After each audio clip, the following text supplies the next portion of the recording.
दोस्तों इस वीडियो में बात करूंगा कि हाइपरलूप क्या है और ये कैसे काम करता है और ये जब ये फुल फ्लैज मोड में चलेगा तो 1200 किलोमीटर प्रति घंटा की रफ्तार से चलेगा। तो ऐसा कैसे हो पाएगा और कौन कौन सी टेक्नोलॉजी इसके पीछे काम करती हैं, तो सब इसके बारे में बात करूंगा। तो नमस्कार दोस्तों, मैं हूं अंबुज, आप देख रहे हैं गीकी अंबुज। तो stay tune and let's start.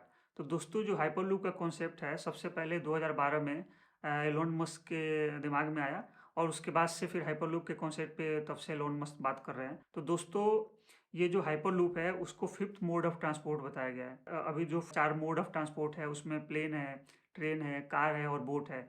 और ये जो हाइपरलूप है फिफ्थ मोड ऑफ ट्रांसपोर्ट है। तो हाइपरलूप क्या होता है कि एक टनल होता है, उसमें पॉड्स पॉड्स होते हैं, जो पॉड्स कैप्सूल ही बोल सकते हैं।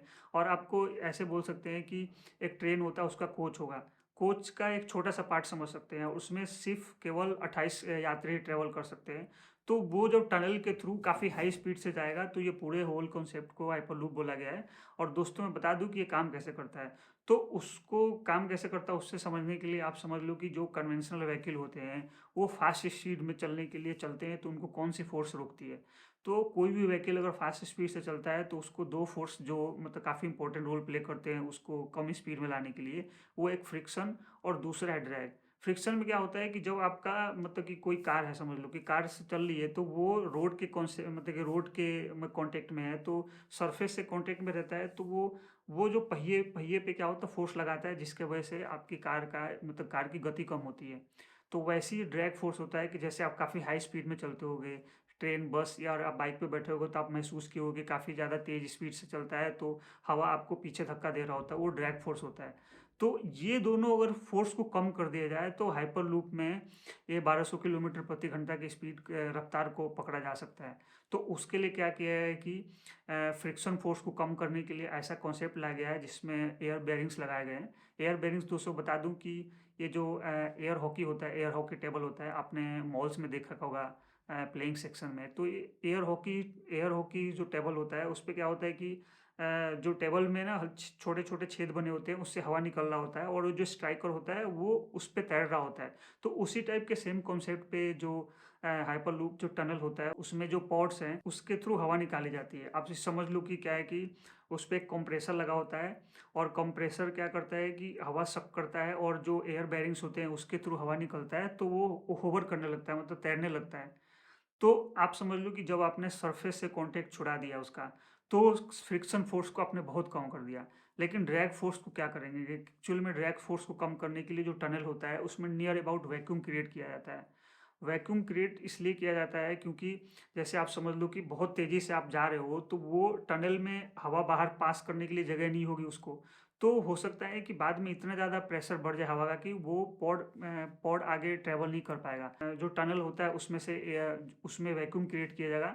100% वैक्यूम नहीं क्रिएट किया जाएगा और इनफैक्ट लंबी से टनल में 100% या एब्सोल्यूट वैक्यूम क्रिएट करना मुश्किल होता है। तो दोस्तों क्या है कि जो वैक्यूम थोड़ा सा हवा बच जाता है, वो क्या करता है कि जो हाइपरलूप है उसके आगे कंप्रेसर लगा होता है और कंप्रेसर हवा को सक करके जो एयर बैरिंग्स है उससे बाहर निकालता है और उसके वजह से क्या होता है, होवर करने लगता है, वो तैरने लगता है हवा में।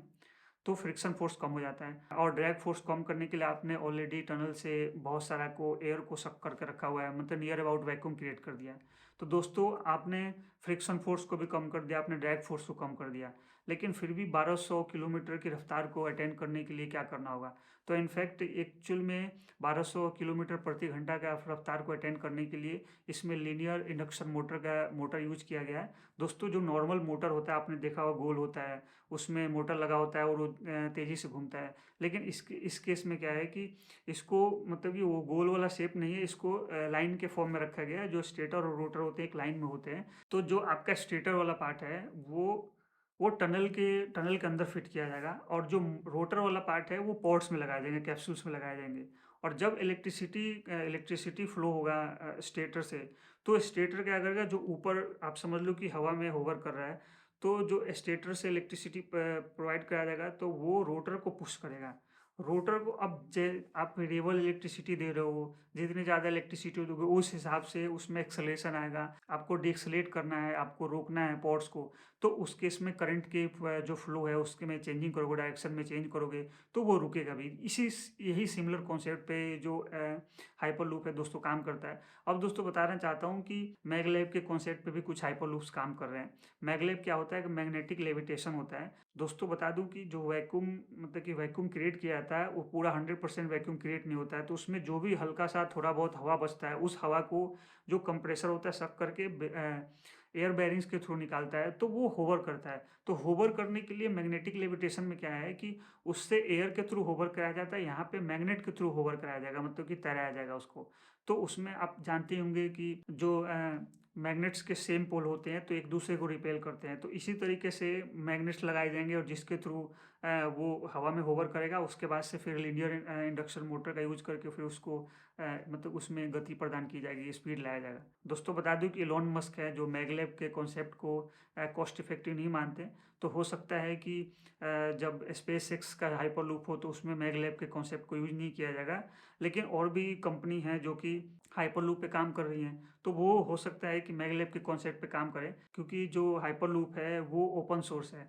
कोई भी उस पे काम कर सकता है, कोई भी इस टेक्नोलॉजी को एक्वायर करके अपने लिए हाइपरलूप बना सकता है और उसको उसके उसमें बिजनेस कर सकता है। तो दोस्तों बता दूं कि वर्जिन कंपनी का जो हाइपरलूप वन है जो रिचर्ड ब्रांसन की है, तो मुंबई से पुणे तक हाइपरलूप को चलाने के लिए काम किया जा रहा है। अब देखिए कब तक स्टार्ट होता है, क्योंकि मैं बता दूं कि हाइपरलूप का जो फर्स्ट ह्यूमन ट्रायल है अभी कुछ दिन पहले ये मतलब सक्सेसफुल हुआ है। इनफैक्ट वो 1200 किलोमीटर की स्पीड से टेस्ट नहीं हुआ है, क्योंकि 1200 किलोमीटर की स्पीड को एक्वायर करने के लिए टनल का काफ़ी बड़ा होना ज़रूरी है, क्योंकि ये जो टेस्ट हुआ है वो सिर्फ 500 मीटर के टनल में ही हुआ है। तो नियर अबाउट 150-200 किलोमीटर की स्पीड को एक्वायर करा गया था। लेकिन इनफैक्ट इससे पहले जो भी नॉन ह्यूमन वाले टेस्ट हुए थे उसमें 300-400 किलोमीटर का स्पीड को एक्वायर करा गया था। तो जब ये फुल फ्लेज मोड में चलेगा तो नियर अबाउट 1200 किलोमीटर चलेगा, ये सबका मानना है। अब दोस्तों बात करना चाहता हूँ कि ये जो हाइपरलूप है ये इसको इस तरीके से बनाया जा रहा है कि काफ़ी कॉस्ट इफेक्टिव हो। कॉस्ट इफेक्टिव हो, उसमें ज़्यादा खर्चे भी नहीं आए और इन्वायरमेंट फ्रेंडली भी हो। Environment friendly in the sense कि इसमें सोलर पैनल्स लगाए जा रहे हैं और जिससे क्या हुआ कि पोल्यूशन वगैरह नहीं होगा, और जितने भी इलेक्ट्रिसिटी के यूसेज होंगे वो सारा इलेक्ट्रिसिटी के यूजेज सोलर पैनल्स के थ्रू हो जाएंगे।